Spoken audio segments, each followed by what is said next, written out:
এই quota system তুলে দিতে হবে। কোটা সিস্টেম চেঞ্জ করা সম্ভব না। হ্যালো ভিউয়ার্স, সিনেকুকের পক্ষ থেকে ব্র্যান্ড নিউ রান্নায় আপনাদের স্বাগতম। আজকের ঘটনা কি? আজকে আমরা দেখতে চলেছি বাংলা সিনেমার একটি কাল্পনিক দৃশ্য, যা আমাদের দেশের বর্তমানে একটি চলমান ইস্যু। বিষয়টা একটু ব্যাখ্যা করবেন? সো কথা না বাড়িয়ে চলুন ভিডিও শুরু করা যাক। Order order.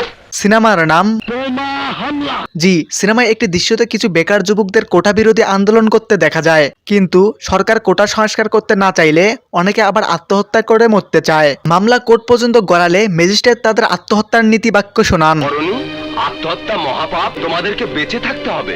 কেন স্যার? ইলেকশনে ভোট দেওয়ার জন্য না আদমশুমারির লিস্টের জন্য? এরপর তারা তাদের দুঃখ দুর্দশার কথা ম্যাজিস্ট্রেটকে বলতে থাকে। সবই বুঝলাম, কিন্তু কোটা সিস্টেম চেঞ্জ করা সম্ভব না।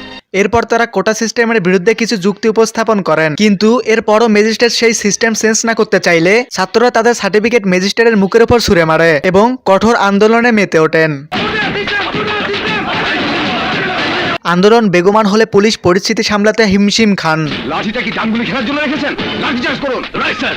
পুলিশ লাঠিচার্জ করলে ছাত্ররাও তাদের উপর ইটের টুকরো ছুঁড়ে মারেন। পরিস্থিতি আরো ঘোলাটে হলে পুলিশকে মিছিলে গুলি করার আহ্বান দেওয়া হয়। পুলিশের গুলিতে মারা পড়েন অনেক ছাত্র। দেখেন, কাকতালীয় সিনেমাও দেশের বর্তমান পরিস্থিতির কথা বলে। আর সহ্য হচ্ছে না, আর সহ্য হচ্ছে না। যাই হোক, বোমা হামলা সিনেমাটি বাংলা সিনেমার একটি মৌলিক গল্পের কাহিনীর সিনেমা। মালেক আফসারী সাহেব এই সিনেমায় একই সাথে পরিচালক ও প্রযোজক ছিলেন।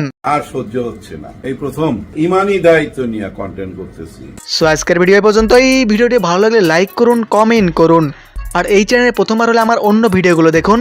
ভালো লাগলে সাবস্ক্রাইব করুন।